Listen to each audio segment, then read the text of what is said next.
Cheers. Cheers. Cheers. Cheers. Cheers. Cheers. I see you are all very well prepared today, right? Happy hour. And I'm so happy today because my team Galatasaray win the match with Fenerbahce. So we are the leadership. Wonderful. We have the leadership, and I have my T-shirt with Galatasaray. Show us. Show the t-shirt. Wow. Ah. Wonderful. Wonderful. Well, By the way, I would say, let's go directly, Jeppy, with the question of the week, which is associated a little bit with what we are discussing. Yes. Yes. What do you do? What did you do all these Sundays, my friends? Enjoying life, waiting for happy hour, still drinking wine or drinking tea? Yeah. Drinking camomilla. Who's drinking tea? Oh, many people. Many people. I suppose that there are more people drinking tea than coffee in the world. Really? Really? Yeah. All the Asian people are all only drinking tea. That's a start fact I didn't know. Lisa, what do you drink? Tea or coffee? Actually, I like tea much more better than coffee, but I have my coffee and my Zocco. Oh. I see. Okay, so what's going on here? Waiting for happy hour. Yes. But I mean, you see that there is a considerable percentage honestly responding, I was enjoying life. Guys, come on, get a life. Are you saying that for us, Emilios, to get a life? Exactly, for us. Wonderful. Okay, so plenty of things to speak about. We are very happy to share again our 1 hour happy hour with you guys, and you are all very there are many people there, by the way. Wow, many people from all over the world. And so as usually we start with the paper of the week. Yes. So which one is the paper of the week, Emilio? Wait a moment. Yes. Can somebody send us an SMS to the chat so that we check that it works well? Because I didn't see anything for the moment, so that we know that we can, communicate. So send us something, hello, or something like this. And so, Jeppy, please. And also, Sebby, can you give me the possibility to share? Okay, so today we will speak about a paper which appeared in DPC. You know what is DPC? Wait a moment. What is DPC? DPC. What is DPC? I don't know. You don't know? Wow. Yes, DPC is a very nice journal, which is Dermatology Practical and Conceptual. It's our journal, our beloved journal, in which this paper appeared just very, very recently, Indications for Digital Monitoring of Patients with Multiple Nevi, Recommendations from the International Dermoscopy Society.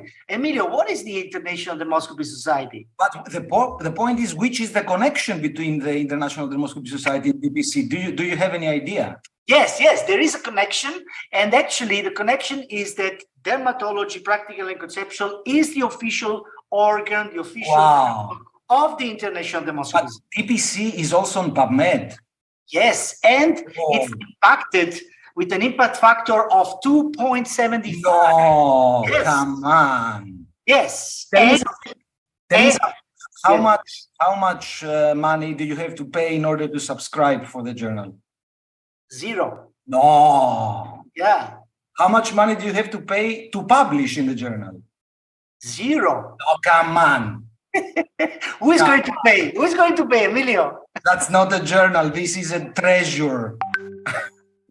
Yes, that's true. That's true. This is the unique formula of DPC, which is really, really unique in the field of medicine, at least. And so the International Dermoscopy Society is actually covering the expenses of the publication of the papers in DPC. So that's very simple. Yeah. Wonderful. Yeah. By the way, chat is disabled, so Sebastiano, if you can solve it, it would be nice. And then, Jeppy, I would say, okay.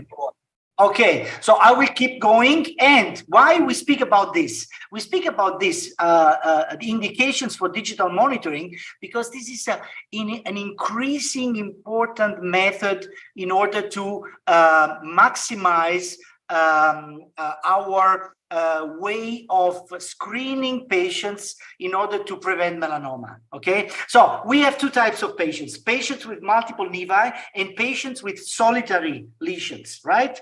Of course, we know very well that digital monitoring was, let's say, in some way built up, was born to cover the problem of patients with multiple nevi. Right? Because patients with multiple nevi, we have only two possibilities. One possibility is to excise maybe 10, 20, 30 of these funny looking nevi. And this is not very funny for the patient, by the way. Or we do sequential digital dermoscopy imaging in order to check if the lesions are changing, and we are going to excise only those lesions which are changing in an asymmetric fashion, okay? So, but by the way, we have to know that not in all countries, not everywhere in the world, this method is used for patients with multiple nevi. So having a specific indication written there, it's important to convince more and more doctors all around the world to use this technique in this particular clinical context. On the other side, we have patients with solitary lesions. Here, we don't use it usually, a digital monitoring system. Why? Because it's time consuming. And here, we only have to decide if the lesion is completely benign, then we send the patient home, or if we are unsure, why not? We could excise it, you know, because it's not a pain in the ass to excise a solitary, funny-looking lesion, okay? But the problem is that many patients today, at least in my country, but I know also in Greece or I don't know, in other European countries, are increasingly coming with this specific question: can I do a mole mapping? And they have nothing. Okay, and now what is the result? The result is that we have a long waiting list for digital monitoring clinics, and we cannot accept those patients who are really getting benefits from this procedure. So we have, in some ways, to speak more seriously about the indications for digital monitoring systems technique. And what we did, basically, it's very simple. We used eDelphi methodology in order to acquire a consensus among experts in the field of Dermoscopy, where we did choose these experts among the board members of the International Dermoscopy Society, to whom we just asked a few questions, and the questions were related to the indications for digital monitoring. And what was also in the background? We, in the background, tried to understand what are the real risk factors for melanoma. Okay, we know that having multiple nevi is a risk factor for melanoma, but how many? How many we have to get on our skin in order to be an increased risk for melanoma? And here you can see, if you have between 16 and 40 nevi, your risk is just minimally increased compared to the normal population. But if you have 40 to 60, you have 2.2, which is already a good a risk factor. But if you have between more than 60 nevi, you have at least a risk factor of 3.2, which is a reasonably high risk factor. So, a point, of course, here, which is always coming to my mind when we speak about nevus count, is that, I mean, the precise calculation of the total nevus number is a little bit questionable in all these published studies. I mean, because we all know, being clinicians and doing this job, we all know that this is not so simple to make a precise calculation. So I would say that many times this is rather an estimation and not a precise calculation, 1, 2, 3, 4, 5. Of course.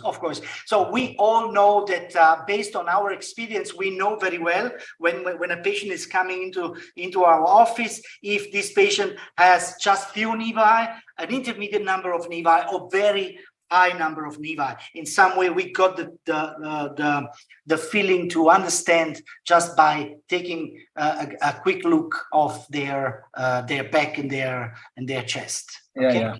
But we also realized that there is also another risk factor which is very, very important, which is the genetic, those people having the specific mutation for the melanoma predisposition, which is the CDKN2A mutation, and this is increasing of 10 times the probability to develop melanoma. So in some way, the thing we were able to understand is that, and we all agreed on these points, is that there are two factors which are alone sufficient to be considered as an indication for digital monitoring. And this is the presence of more than 60 melanocytic nevi, so high number of nevi. And the second is the presence of CDKN2A mutation, okay? Independently from the number of nevi. But also we realized that combining a lower number of nevi, so 40, plus some other risk factor for melanoma, the risk is comparable to the risk of having 60 or more nevi or the CDKN2A mutation. And this is the patients with more than 60 melanocytic nevi and personal history of melanoma, patients with more than 60 melanocytic nevi and red hair and or the MC1R mutation, which is the mutation related to the skin type. And finally, patients with more than 40 melanocytic nevi and a history of organ transplantation. This represent the 5 indications which were, let's say, considered by the group of experts as the key indications for digital monitoring. Yeah. Okay, and here just a couple. That with the exception, if you go back to the table, with the exception of the second, which is a factor that you cannot know based on the clinical information that you have this information only for some people for which a genetic test was performed. But the other 4 factors, of course, are feasible to know. I mean, the total nevus count obviously is something that you can guess. The history of melanoma is an information you do have. The organ transplantation again, and the MC1R polymorphisms, okay, you don't have the genetic confirmation, but there is a specific phenotype which is very, very strongly associated with these polymorphisms. So with the exception of number 2, the other information is available, usually is always available. Quite easily, yeah. So finally, just a couple of examples that just to give you an idea. So this patient was considered to have more than 60 nevi. And this is, based on what we said before, the experience to understand that without a calculation of the single nevi, you have this idea in mind. So high risk patient, this is just enough to consider this patient for more mapping. And here you see that lesion number A is a melanoma. It's not a nevus, it's a melanoma because it's changing over time in a way which is very suspicious. And this is another patient in which the number of nevi was considered less, between 40 and 60, right? So not the higher risk because of the higher number of nevi, but a reasonable number of nevi coupled with another risk factor, which in this case was the history of a previous melanoma. And also in this case, we found a melanoma, which is lesion C, in which after short-term follow-up, we noted a remarkable change. Okay, so just to give you the word, Emilio, because I suppose you like to speak a little bit about it. Open questions are the following. Will total body photography and sequential dermoscopy imaging be considered as a separate entity in the future? This is a very important question in my view. And if it's true, is then personal history of melanoma alone a condition sufficient to indicate total body photography? Emilio, what do you think about it? Yeah, good points, both of them. And I would say I would respond directly yes to both of these questions. So I clearly believe that the two indications will be separated because total body photography becomes now of extremely high quality on the one side, and second, quality not only in the terms of the quality of the image, but also the standardization of the technique and also the time required for capturing the images, which is very, very, very short. So taking all this together, I strongly believe that total body photography, the indications will expand quite a lot. We will use it more and more and more in dermatology in general, not only for patients at high risk for melanoma, but also for patients with widespread eruptions, for example, such as psoriasis or whatever else. This total body photography will become more and more a part of our regular workflow, whereas the indication for digital dermatoscopic capturing of the images will remain restricted for a group of individuals at extremely high risk for melanoma. So that's my... Especially those having a lot of nevi. So that's the point, So we don't have to consider anymore this mole mapping only as a dermoscopic sequential imaging, but it could be also related to the total body photography of someone who has not too many nevi, but maybe because of the high risk factors of any other types, we need to have a kind of baseline total body photography. And if you consider that the main limitation of the technique is the fact that it's time consuming. So if you remove this limitation, so if it's not time consuming anymore, if you just need 3 minutes, then the limitation is gone, and then you're able to offer this to many more people as compared to before. There is a funny question. If you have 40 nevi and you excise 10 of them, then the patient is not anymore high risk? This is very, very good. I would say no. It remains in the group of the high risk patients. What about immunosuppressed patients for other reasons and not only organ transplant? Sorry, repeat again. So is it important for patients with immunosuppression in general, not only organ transplant, but in general immunosuppressed? In general, I agree completely. But concerning the data analysis we did of the literature, we found only the immune suppression when related to organ transplant as a real, true risk factor for melanoma. Yeah. Another question by Pascal was similar to what I mentioned earlier. So how precisely can you, which nevi do you count in order to calculate your total nevus count? Okay, there is not, a precise definition for this.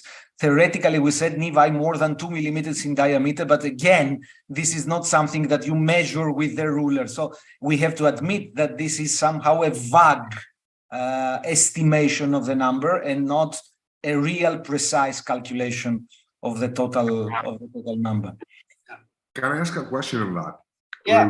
Regarding the immunosuppression, because I get a lot of patients who are on biologics for psoriasis or on long-term corticosteroids. What do you say to those patients, Jeppy, Emilios? Well, concerning myself, I would say that the new biologic treatments are not really considered like immune suppressant agents. So I'm feeling more comfortable with this kind of new drugs as compared to the previous ones like steroids, like cyclosporine, like methotrexate, and so on. So in my view, with these new drugs, we can be more relaxed in some way. Although you know that there are some data that the risk of non-melanoma skin cancer is increased with anti-TNFs and so on. Eh? Yes. Skin cancer.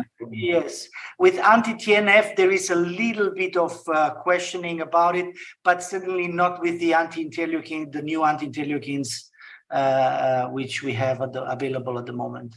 Wonderful. We have to move on. I will share because my case is associated, of course, with the topic. Sebastiano, do we have? Yes, we do. Yes, we do.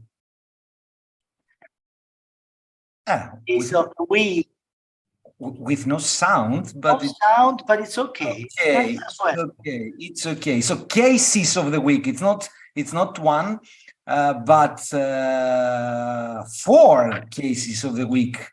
My 4 cases. So, Jeppy, how many melanomas do you see here? 0 for the moment. Come on, how are you sure? Well, for the moment, I cannot be sure about anything. Okay, we start. Question number 1. But here, I will ask Sebastiano to launch the poll because here we will test a little bit the comparative approach. So, which is the melanoma? No melanoma or 1, 2, 3, 4, 5, 6, 7, blah, blah, blah, blah, blah, until 9. And let's see what the people are going to vote very quickly, guys, because we have many things to say more. So please vote. 5, 4, 3, 2, 1. So what do we have here? We have, I would say, 32% voting for no melanoma and then 40% for number 1. Wow. No. 1 melanoma. I would say that they meant 1 melanoma. So I didn't say the question correctly. So my point was to ask them which one is the melanoma. Yeah. Anyhow, the point is that, so what would you say, Jeppy? I would say no melanoma for the moment. Konstantinos? No melanoma. Nisa, we don't hear you. Number 3? Yeah, could be. I mean, anyone could be, but the point is that since none of these lesions is substantially different than the others, that's why the vote is shared. And when this happens, usually the answer is that there is no melanoma. Yeah. Okay, let's see the next case and let's do the same. But now, please remember, vote. If you think that one of the lesions is melanoma, vote a specific number.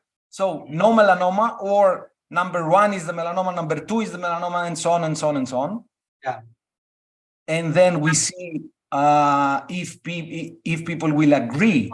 Now, I suspect here there will be some votes going to a specific lesion. Let's see. Okay, Sebastiano, show us. Uh-huh. Hey, here we are. So here the majority of the votes go for number 9, which is correct, of course. And this is just an example showing that when a lesion is different, it's different. So, and then it's easy to select this among the group of the other lesions. Very good, excellent. So now my last 2 cases. First, take a look at this one, guys. I know that the image is not good, but still you can see, I guess. So do you feel any kind of stress with this lesion? Well, a little bit, yes, but it's too blurred to be sure. Yeah. Okay, can you spot it? No way. How much time do you need for a mole mapping here? Well, it's not much, because it's so fast nowadays to. By the way, we have always to point out that the analogic examination of the patient is always important at the beginning. We should not start with our digital dermoscopy imaging tool to look at the lesions, but we have to use our handheld dermatoscope. Absolutely. So the point is that here you cannot see the lesion. It's not in this panel. The lesion, in fact, is in the lateral side. It's this one, by the way. Okay. And here now you will see the lesion in the dermatoscope of the machine. It's a little bit different, but again, I mean, I don't know. I mean, do you see anything terrible? Not really terrible. Not really terrible. But still, it's a lesion, at least to monitor. Yeah. And now I show you the change in monitoring clinically first. Yeah. And then dermoscopy. Look at the dermoscopy on the right-hand side. This is in 4 months. The evolution of the lesion, and you can see also the white lines, I guess. Yeah. And polymorphous vessels. Yeah. So this was one of these melanomas that was really extremely difficult to detect without this procedure of sequential imaging. Of course, this was in a patient with many nevi. And now we will go to my last case, which is this one. So again, starting from dermoscopy, do you see anything? So what do you think about this one? Nevus. Growing nevus. Yeah, a little bit strange, maybe. Yeah. The flukes are too large. How old is the patient, Emilios? Something like 45, something like this. Yeah, but a little bit, the globules are a little bit strange, aren't they? Yes. Yeah, they are big. They're big. Yeah. They are big, they are only on the one side. Mm-hmm. Anyhow, this is what the clinical image doesn't help us. In fact, it's just 2 millimeters, the lesion. Cacola. Yeah, 2 millimeters. The point is that now I will show you the previous image, which was 4 months earlier. The lesion was not there. It was not. The lesion was not there. Yeah. And now I also give you the information that this patient was monitored, as you can see, not because of the number of nevi. The number of nevi is very, very low. She was monitored because she had the previous melanoma. Okay, perfect. It's a very good case. Yeah. And this is the only reason why this lesion attracted our attention and then was eventually excised, because I mean it was a little bit strange anyhow, and then it evolved quite quickly. By the way, this melanoma and the previous melanoma, both of them were invasive, 0.4 millimeters in diameter. So with this case, I would like to stress out a little bit that the personal history of melanoma is a significant risk factor for a second primary melanoma. Maybe it's the most significant risk factor for a second primary melanoma. So in my view, this justifies that patients with a personal history of melanoma deserve to be closely monitored, at least with total body photography. And here I also show you some data that calculated that the risk for a second primary melanoma is come on, 10%. So we're speaking about more or less, okay, we're speaking about 1 out of 10 patients that will develop a new primary melanoma. So in my view, this category of people, of individuals deserve a special attention and imaging, even when they don't have too many nevi, because they already have a significant risk factor, which is the previous melanoma that they developed. Very okay. Good. Very good. Very good. Wonderful. That was it. Very good. Very good. So, I would say that as you mentioned, as you realized at the beginning, we have a few sponsors this year because they are helping us to build up the program, to pay the technical side and so on. And I would like to share just one slide, which is here, concerning this new facial sun care, which is produced by Aven. This is you know very well. What kind of do you have Aven in your countries, Nisa? We have it. We have Aven. Yeah. Okay. Perfect. So Avena is among the most, let's say, strict producers of sunscreens. So this is something which is nice that they still try to develop on the side of the let's say compliance for the patient, for the client, let's say so, and for the let's say robustness of the sun protection. Yeah, and maybe here an important thing to say is that the unique thing with this new product, and probably other products that will follow, is that it's not anymore UVA and UVB and UVC. It's not only the ultraviolet spectrum of the light, but also the visible light, for which the blue light, for which there is evidence that it contributes in the DNA damage and therefore in all the consequences on the skin. So this product has also protection for this visible spectrum, and that's something brand new. Yeah. And speaking about blue lights, Emilio. So we go directly also with this? No, it will come later, Jeppy. Okay. Sorry. By the way, there are a few questions that we can take. When do you stop digital monitoring for a patient, Jeppy? Almost never.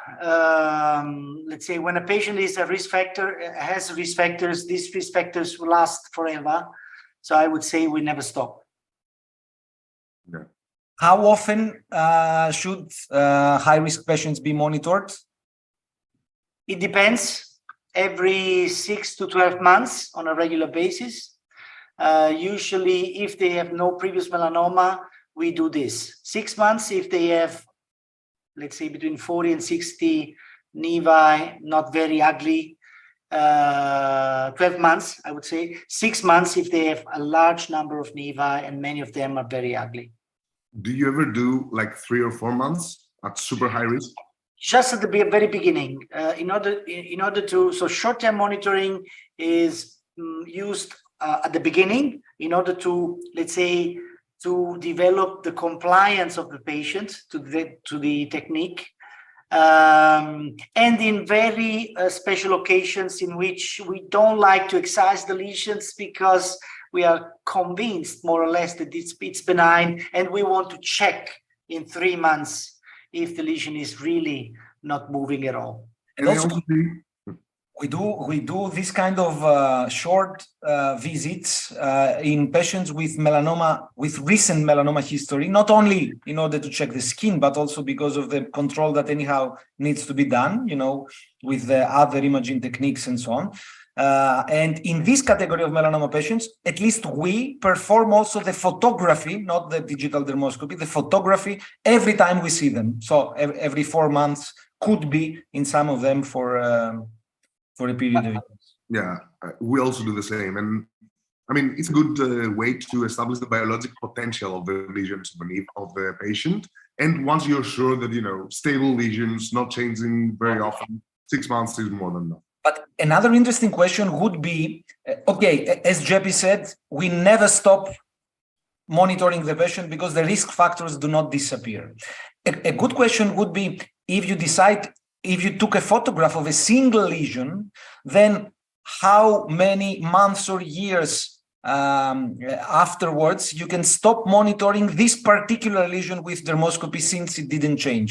And if we can give a quick answer to this, I would say it would be something like 1.5 years or 2 years, something like this, based on the evidence that we have.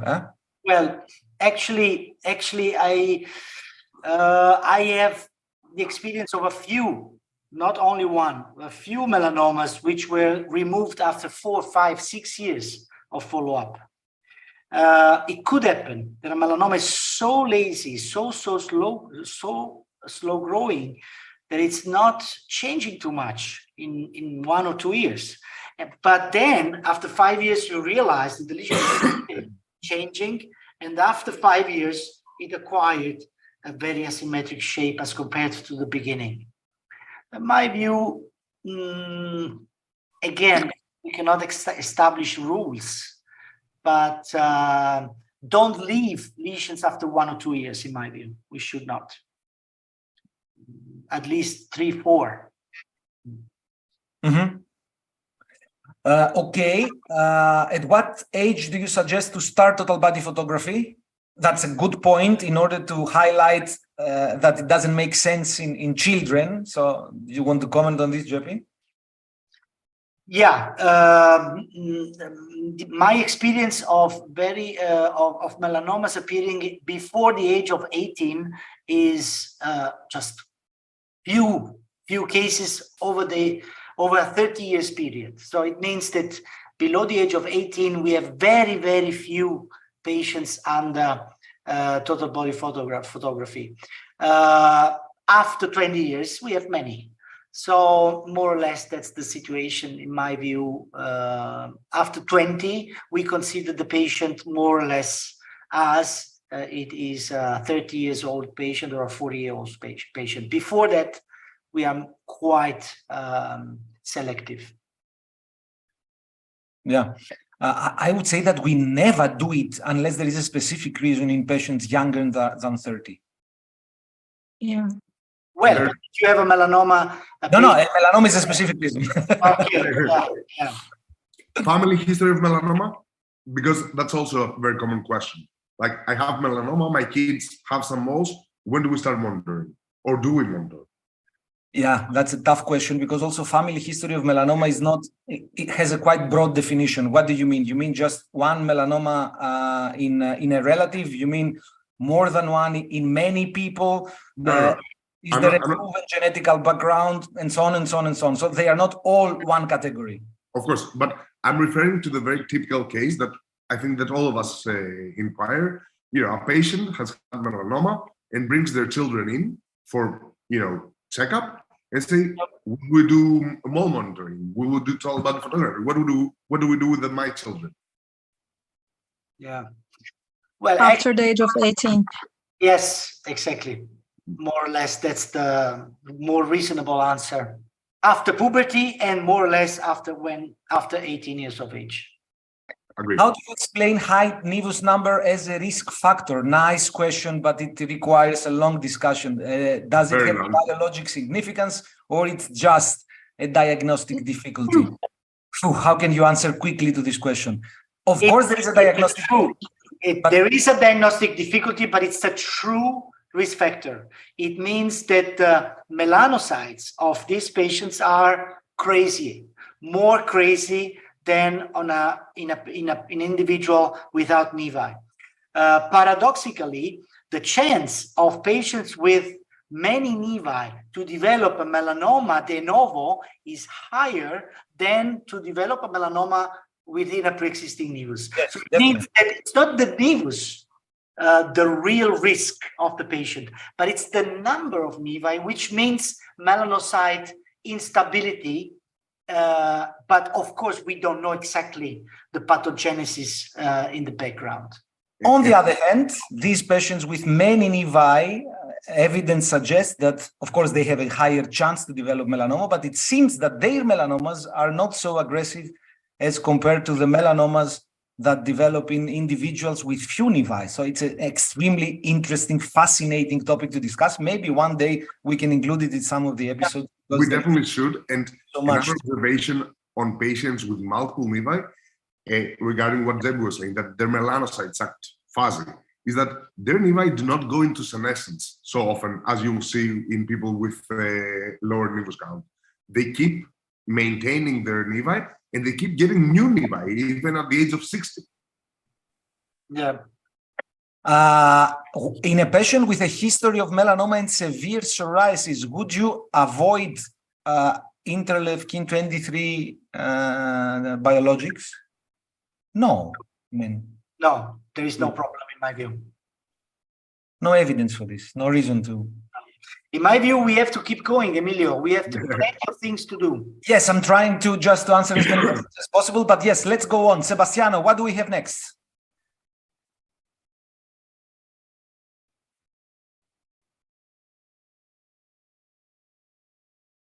So this should be the introduction for the Facebook cases. Nisa. Yes. A silent introduction without music. Nisa, please go on.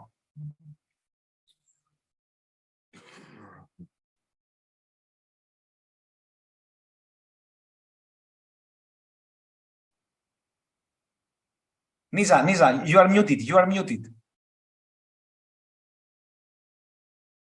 Nisa? No. Okay. Okay. I'm starting with a very challenging case, and let's go back.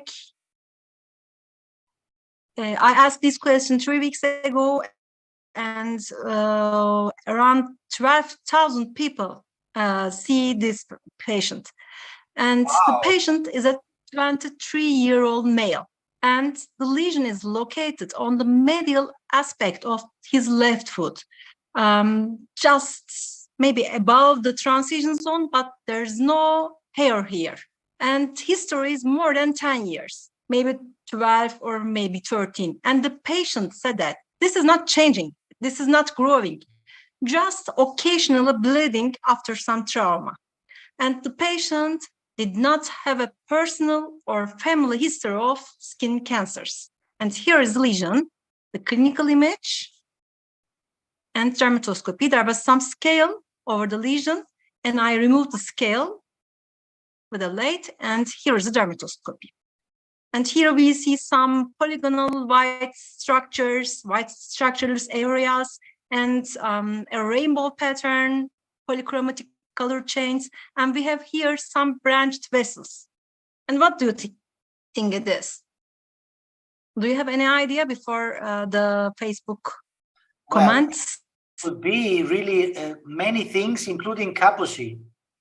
Yeah, Kaposi. It's more than 10 years, Jeppy. Is it possible the patient is 23 years old and it's a stable lesion? 23. Yeah, 23 years old. And it starts at the age of 10. And solitary lesion, it's not growing, just bleeding occasionally. So any guess, Emilio? Sorry, I'm trying to do something else. Do you have any guess? Well, many guesses, but it could be anything. So, yeah. And Konstantinos? Biopsy? That's my guess. Biopsy. Yeah, we also biopsied it. And there are lots of answers. And some people consider Kaposi sarcoma, eccrine poroma, and pyogenic granuloma. And you see the answers that are going on. And sometimes I wrote this is not the correct answer, and some guesses are coming and coming. Vascular tumors, sarcoidosis, inflammatory things, leishmaniasis, everything. They put everything to their differentials, but no one can get the right answer.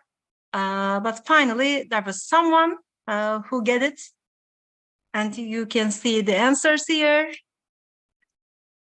It's going and going. Yeah. And here is the histopathology. And there's a tumor. And you can see basaloid tumor islands. And you can see the mucin in the stroma. And here is a close-up. And so nobody thought about the basal cell. Is it a basal cell carcinoma? Yeah, I'm going to discuss with you because the diagnosis was trichoblastoma from my pathologist view. And I agree with her because this is a stable lesion. The patient is very young and it's there almost more than 10 years. But the tumor islands have mucin, different from the trichoblastoma. In trichoblastoma, the stroma is more myxoid. So this basaloid islands have a mucinous stroma and they are connected to epidermis. In trichoblastoma, they are not connected to epidermis. So this is more going to basal cell carcinoma. But BEREP stain carcinoma, it's very extensive, it's much more prominent. So this goes to trichoblastoma. And the other immunohistochemical markers, CD1, BCL, and Ki67, and MOC31, and P56.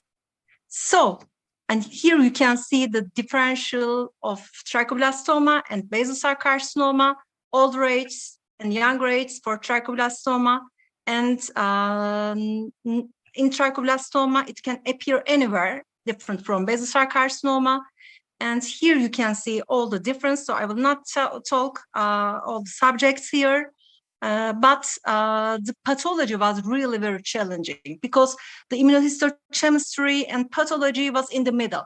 But finally, we consider that this is a trichoblastoma because of it's not changing, because of the localization and because of the younger age of the patient and because of the BRAP staining, which is not extensive as we used to see in basal cell carcinoma.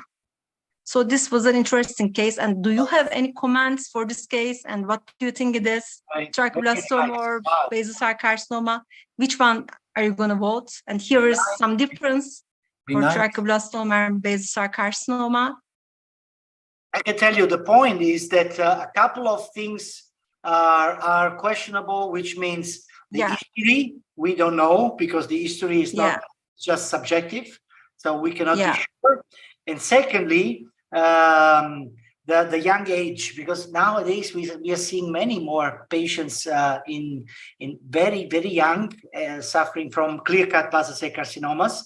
The point is that this is an ulcerated nodule. I'm not sure that how many trichoblastomas have this tendency to be ulcerative in the epidermis. So, well, of course, the tumor is located on a trauma-prone site. It's, for example, a shoe can also make a trauma on that site. Don't you think it is? Because it was on the medial aspect of the foot. So this could it's very possible. Yeah, this is true. Yeah. So anyway, it's a very challenging case. Exceptional. Nobody thought about BCC at the very beginning. Yeah. Maybe due to the localization and the young age of the patient. Yeah. I have never seen a basal cell carcinoma on the foot. And how about, have you ever seen a basal cell carcinoma in acral localization? In syndromic patients only. In patients with Gorlin-Goltz, you know. Yeah, Gorlin-Goltz, yeah. The patient has no tumoral syndromes. But sporadic, I've never seen. Yeah. Wonderful. Amazing. One more, Lisa? Do you have more case? No. No, it was just one case because I want to discuss the case with you and with the audience. Very nice. Very nice. Wonderful. By the way, there are a few comments saying trichoblastoma, the fibrous stroma and lack of clefting makes it more likely a trichoblastoma, and so on and so on. Very good. Okay, wonderful, Nisa. Thank you so much for sharing the case from the Dermatoscopy Facebook group. And now, Sebastiano, what's next? With music, please, with music. Unmute, Sebi, unmute. So maybe we can do the music. I don't remember The tune, yeah, neither do I. This is from Dermoscopy. Kostas. Dermoscopy. Kostas. What is dermoscopy? Good question. I have no idea. Is it an app? No. Is it a game? No. Is it an educational tool? Is it all these things together? Yes. And way more than that. Exactly. It's all of these things together. Yeah. And even more. So, can you see my screen? Sure. You did already. Perfect. So, some words about dermoscopy. I'm sure that most of people participating here are familiar with it. It's an incredible app, educational tool, and research tool lately, where we can train with 21 levels, one new level added every 2 to 3 months. We can play live, where we can upload our own case and get feedback from experts from all across the world. Or we can respond to cases, see cases from all across the world and see what other people think about it. So I will present 3 cases just for the fun of it. One from Greece, upper limb, female, 21 years old. We don't have any a history of 1 month, this lesion. This is the clinical, and this is the dermoscopy. Sebi, would you like to put on the poll? What's the diagnosis? Dermatofibroma.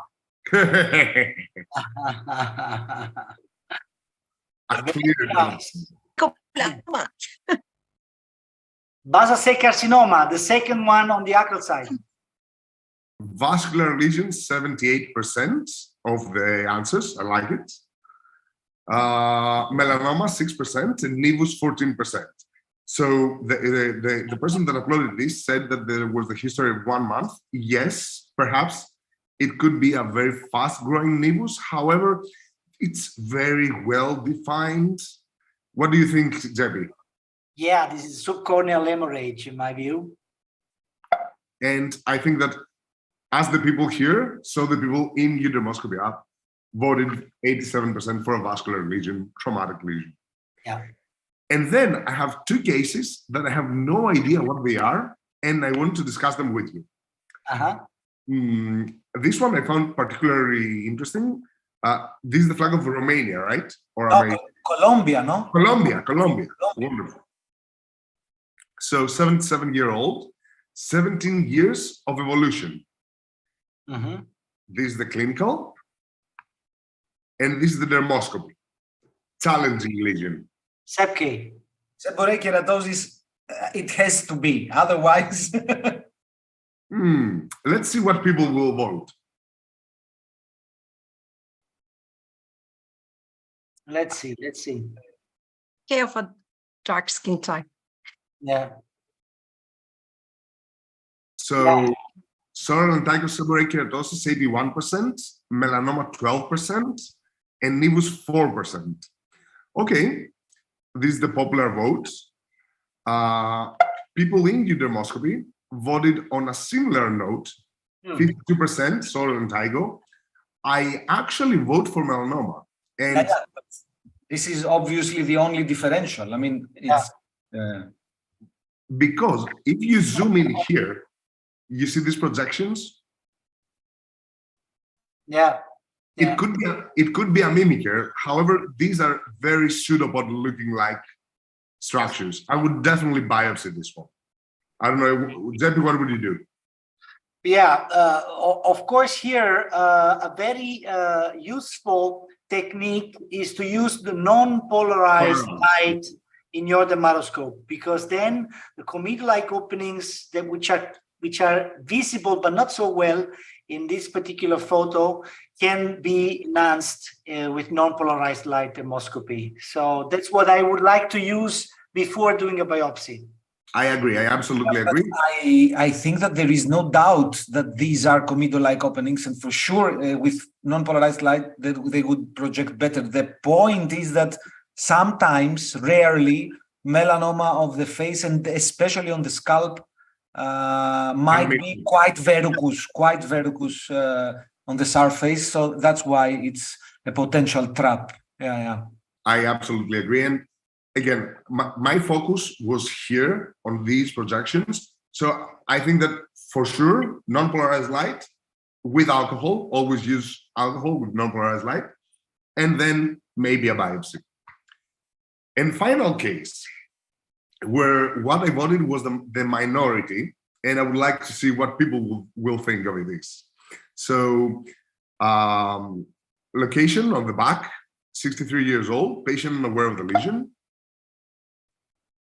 This is the clinical, and this is the dermoscopic image. Let's vote. Sebi? Yeah, these are pink lesions in which it's so difficult. Pink lesions on severely sun-damaged skin. Yeah, exactly. Extremely sun-damaged skin. The worst scenario. Yes. Yeah, it could be.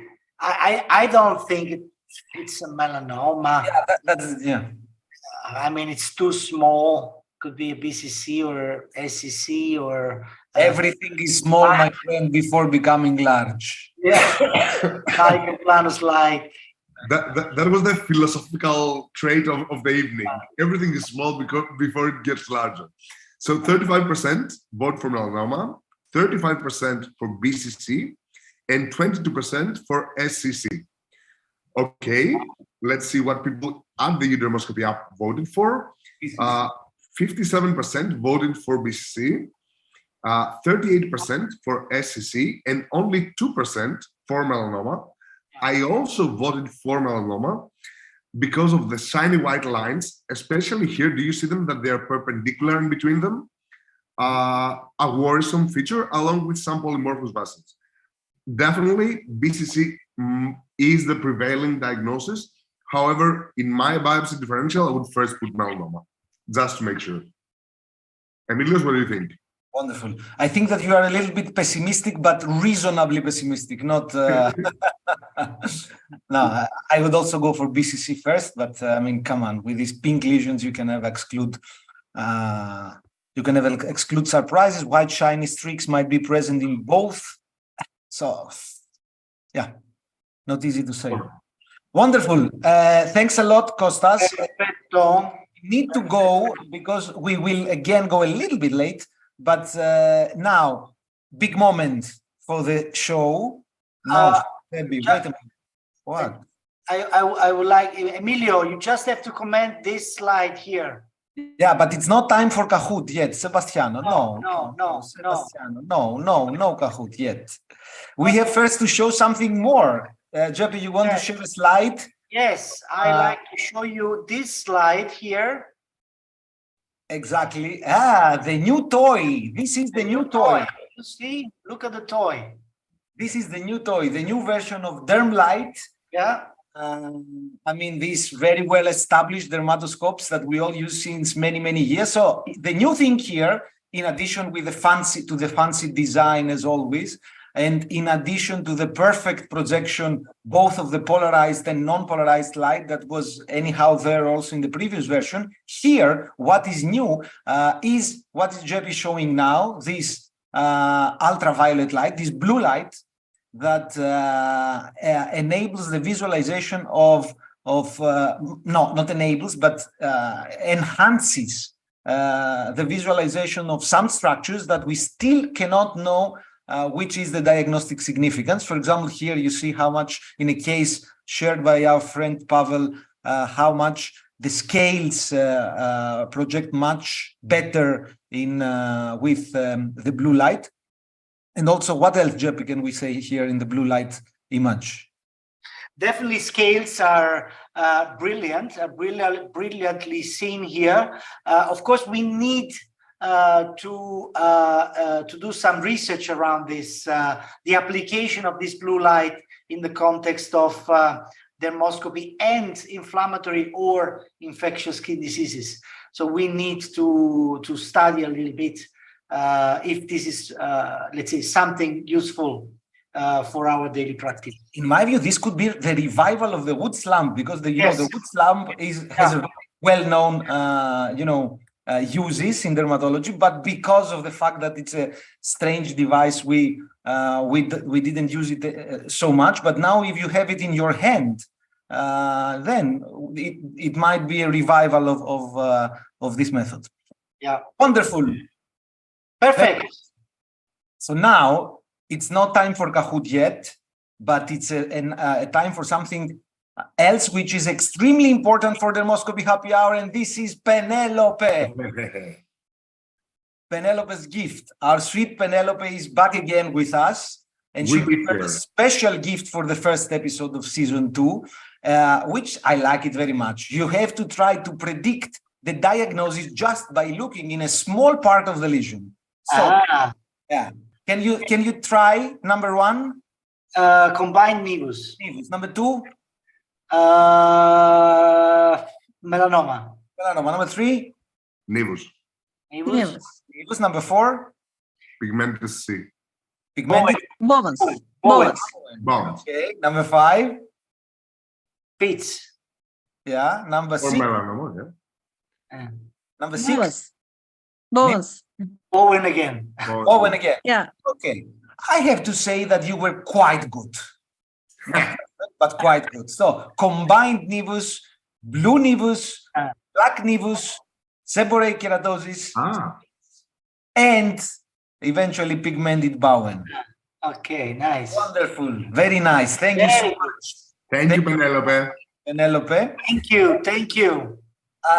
So now you already have sent us some cases, but we will skip them for the moment because we are a little bit in delay, and next Sunday we will show them together with the new ones that we invite you to send us in this email address.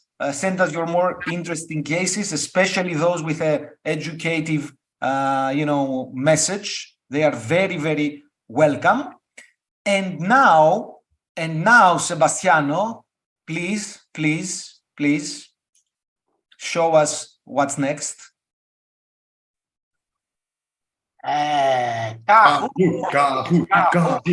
Kahoot.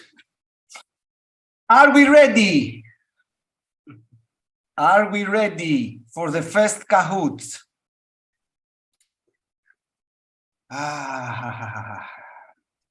Vediamo. Let's see. Okay. Get ready to join. Smartphones, guys, remember. You have to use your smartphone to connect with kahoot.it and then, or just scan this code, come si chiama il QR code, and then you have to type in 658-93679, and then you are able to win vacation with Emilio in Maldives. But okay. This is the winner of the final in the end. Yeah, in the end. Wonderful. But look at these nice faces, eh? Yeah, very nice. That's a brand new feature. New feature. But Emilio, I didn't ask you, do you like my background? No, not at all. No, really? That's a very arrogant background. You want to feel special, that you are superior, you mean? Yeah. You cannot tolerate a single color like my blue or Konstantinos red or Nisa's orange. You want a special artistic. No, it's not arrogant, it's artistic. Come on, where are the people? Where are the people? I don't know. Maybe they are having problems in connection. Yeah, could be. Because we have still 300 people connected. Yeah, I know. So it's probably Connecting error, connection. Okay, we wait for the 1 minute. Yeah. Let's give some time. Yeah. How- Just join at www.kahoot.it and then type in the game pin 6589379. It's very strange that nobody else is joining. I also try to join, but it's impossible. There's a connection problem with the system. Everyone's saying that they're having connection. Maybe in Kahoot. Could I stop it and start it again, you think? Yeah, maybe. Maybe yes. Maybe yes, yeah. Right. Okay. So maybe I stop it. Just close it, yeah. I start again. Yeah. Classic mode. But now you have to do it again. You have to do it again and type in a new game pin, which is 8198101. Let's see. Let's see if it's gonna work. Let's check. I'm Waiting also trying to get it. Players are coming. They are coming.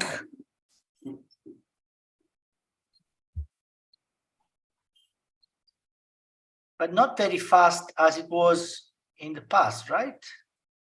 Yeah. Let's see. So did you try to do it, Nisa Konstantinos? Yeah, I'm just trying and waiting to enter. Let me try. No, I cannot. Bit strange, eh? Yeah.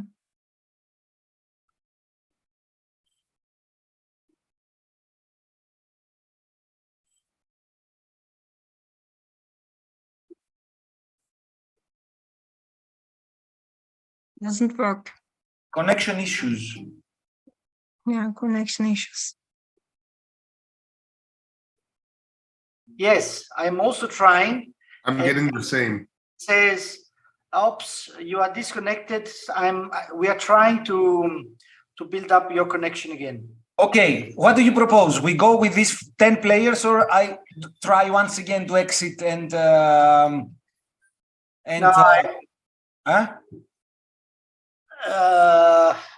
one last time. Fine. Okay. Okay, let me stop sharing for a moment so that I close everything and it never happened. I mean, come on. I don't think it's a matter of yours, Emilios. I think it's a matter of Kahoots. Like maybe a server is down or something like that. Yeah. Okay, let's try last time. If not,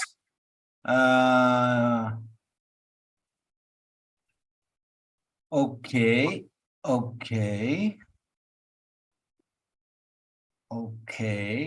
And okay.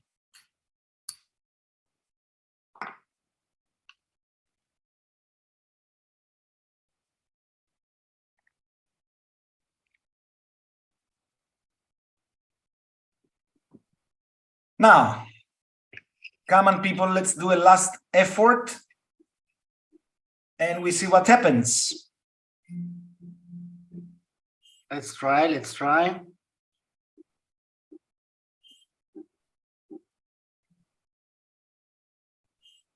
I was able to connect now.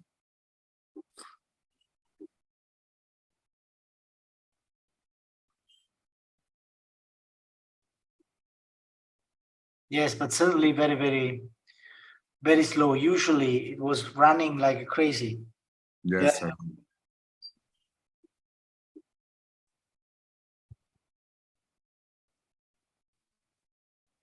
Come on. Somebody put negative energy on us. I feel the malocchio, the bad eye. No. This is a happy stuff. You know, when things are going wrong, the first episode, it means that it will be a success. Break a leg, something like that. Yes. Exactly. Okay. So, but what should we do now? Let's play. Let's do it. Let's play. Yeah. Or, yeah, the other option is to just show some images and have people vote. No, come on, let's play. Let's play. It doesn't matter. It Let's doesn't. go. Yeah.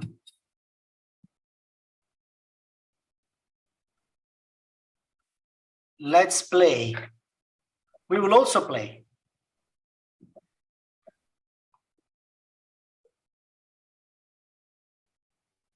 Okay, so case number 1. Okay? Yes, I like it. Good. Very good. Very good.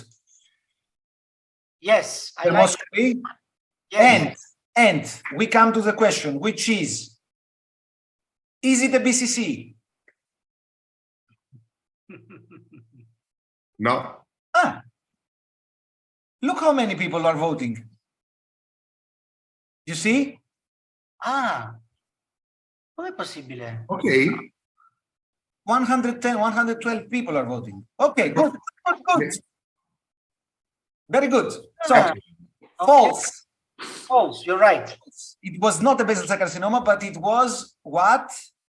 Blue nevus. Blue nevus. Are you sure? Yes. Maybe you want to ask how many years the patient has it? No, no, No. way. No. Very good. Very good. Dilara leads. Excellent. Wonderful. Question number 2. Clinical. Mm-hmm. Huge lesion of, 10 centimeters. 0.3 millimeters. That's dermoscopy. And these are the options. Diagnosis. So, Okay. I don't vote for purple. I don't vote for orange. I don't vote for brown. do you hear the music? No. No. No, eh? We only hear the voting. Okay. BCC, I agree. I agree. BCC, wonderful, wonderful. This was a Nice, a nice. tiny basal cell carcinoma. And Victor comes in the first place, 1929 points. Wow, very good. Now, I have a special question, which is with no points. I am clarifying that it's with no points for this time. From next week on, this kind of questions will have points. So, that's the question. Hey, guys, come on. We have to be a little bit, we have to speak about many things. Yes. Yeah, You want to improve our knowledge, right? of course, Yeah. our general knowledge. Yeah, you want to improve our knowledge, particularly with me. Emilio is stressing me a lot about this information and about my knowledge on Do wine. you know the answer here? I'm very, very, let's say, I'm a very bad scholar guy. I'm a very bad pupil, very bad. Yeah, because you are not concentrated, because you consider this not important. Pinot Noir. Pinot was Noir, very- guys. It was very close, but Merlot won. Merlot, yeah, Pinot Noir, Burgundy Pinot Noir. Okay, no points for this one, so nothing changes. Good. Question number 3. Clinical dermoscopy. Quite interesting in my opinion. Mm-hmm. Mm-hmm. And the possible answers. So do you think that this is a BCC, Bowen's, an irritated seborrheic keratosis, or lupus?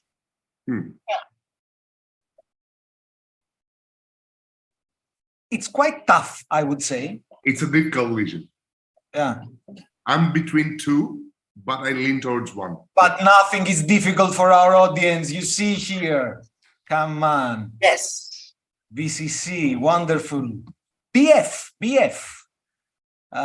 goes in the first place. And now, lesion number 4. Be careful here. Be careful. You have 2 lesions. We care about the small one. Okay. This is dermoscopy. Okay. Okay. Okay. And now comes the question. So this is a BCC. Can you predict the subtype? Infiltrative, nodular, superficial, or morphiiform. And this is definitely one of the topics we have to discuss in one of the episodes. Yeah. Yes. Because this is really relevant from a management point. Yeah. I agree completely. We have to speak about it. Wow. Amazing. Amazing. Very good. Infiltrative BCC. Excellent. Okay, BF still in the first. On the lead. And now we have the second question without points. The second question without points, very important, is the following. Who said this first? As for me, all I know is that I know nothing. Come on, Jeffy. First. Well, I've only heard it live from one person. Yeah. Come on, I expect a majority. Yeah, okay. I like to congratulate the 7 people who voted for me. Thank you. 17 people. 17 people. Thank you. Wonderful. So no points for this one. And the last question is interesting. So what percentage of melanomas develop de novo? And here you have to use your telephone in order to calculate a precise number. And the closest you are to the precise number, the more points you get. So what? I've never seen this. Yeah, it works. I mean, if you use it, you will understand. It works. So it's you have to tap on a. They tap a precise number. Yeah. Okay. And now the correct answer will appear. 71.2. So the closest you were to this number, the more points you get. I see. Wow. By the way, there were 3 people that answered precisely the correct number. I see. Very nice. Yeah. Wow, fantastic. So all the people that voted between 62.2 and 80.2 got some points. Okay. The closest they were to the precise number, they got more points. So, yeah. Very nice. Okay. Very good. Podium. Number 3. Alb. Bravo, Alb. Number 2. Sissi. Sissi stands for Sylvia or what? And Amen. Wonderful. So amen. Yeah, very good. So who is Amen? Amen. Maybe MN likes to show up. Milos Nisavic. Milos, would you like to open your camera for a second so that we congratulate you? And we say all together good night to the people. I don't think he can. Sebi needs to send him a link. Oh, no. Here we are, Milos. There we go. Milos, if you open up your... Milos, I suppose you are not from Italy. You are not from Greece. You are not from Greece. France. So congratulations to Milos. We don't see him yet on the screen, but anyhow... Can you hear me? Yes. Thank you. I'm from Serbia. Yes. Milos. Very good job. Very good. Congratulations. Very well done. Okay. So guys, my God, we are quite far away from our, let's say, deadline, which is supposed to be at 8. But still, today it was the first day. We had, this kind of passion and, enthusiasm. That's why we took a little bit more. Next time, we see us on Sunday, next Sunday, 7 p.m. Emilio? Remember that on YouTube, on the channel of Dermoscopy Happy Hour in YouTube, you can find the episodes recorded and you can watch them as many times as you like. You can even watch them every day 10 times if you like. There is no... But no more than 10 times. No more than 10 times. No. It's too much then. So guys, thank you so much. Guys from all over the world, thank you very, very much. What else? Next Sunday, 7 o'clock here, and every Sunday until summer. We have so many times to meet and so many things to say. Bye-bye. Ciao ragazzi. Happy New Year. Ciao, Ciao, Sebbi. Sebby. Have a wonderful night.